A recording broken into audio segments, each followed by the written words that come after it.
तर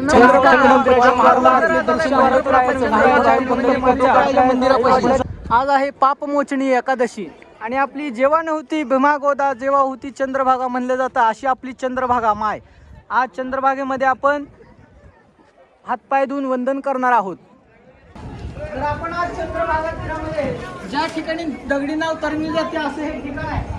आज चंद्रभागेला आपण हातपाय धुतले आहेत, मस्त असं चंद्रभागेला वंदन केलंय. आज पापमोचनी एकादशी आहे.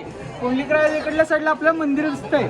आपण पुंडलिकरायाचे दर्शन घेऊ. विठुरायाचं सुद्धा कळसाचं दर्शन आजच्या व्हिडिओमध्ये तुम्ही बघणार आहोत. आणि असे ब्लॉग अजून बघा.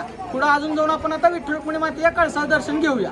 चंद्रभागा वाळवंटामधील पुंडलिकरायाचं म्हणजे भक्त पुंडलिकाच्या आई वडिलाची सेवा करताना जिथं दृश्य आहेत, चित्र आहेत, मंदिर आहे. हे सगळं चंद्रभागा वाळवंटामधलं वातावरण, भाविकांची गर्दी. काही ठिकाणी भाविक स्नान करतायत, काही ठिकाणी भाविक आपल्याला चालत यायला लागले जायला लागलेले दिसत आहेत, काही ठिकाणी बसलेले दिसत आहेत भाविक.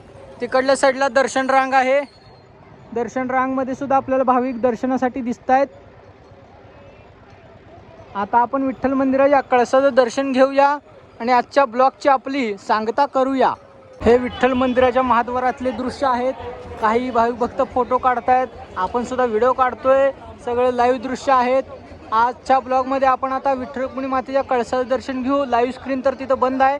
आपण यूट्यूब चॅनलवर आपली पोस्ट डेलीची टाकलेलीच आहे. आपण आहोत इकडं पश्चिम द्वारला. पश्चिम द्वारातून आपण विठुरायाच्या आणि रुक्मिणी मातेचं दर्शन घेत आहोत. कळसाचं झेंडा दिसतोय. तिकडल्या साईडला विठुरायाचं कळसाचं दर्शन आहे. इकडल्या साईडला आईसाहेब रुक्मिणी मातेचा कळस आहे. आजच्या या पवित्र दिवशी पापमोचनी एकादशीच्या पवित्र काळात पर्व काळात विठ्ठल रुक्मिणी मातेच्या कळसाचं दर्शन घ्या आणि आपल्या पेजला फॉलो करा, लाईक करा, सबस्क्राईब करा. व्हिडिओ आवडल्यास लाईक करा. धन्यवाद.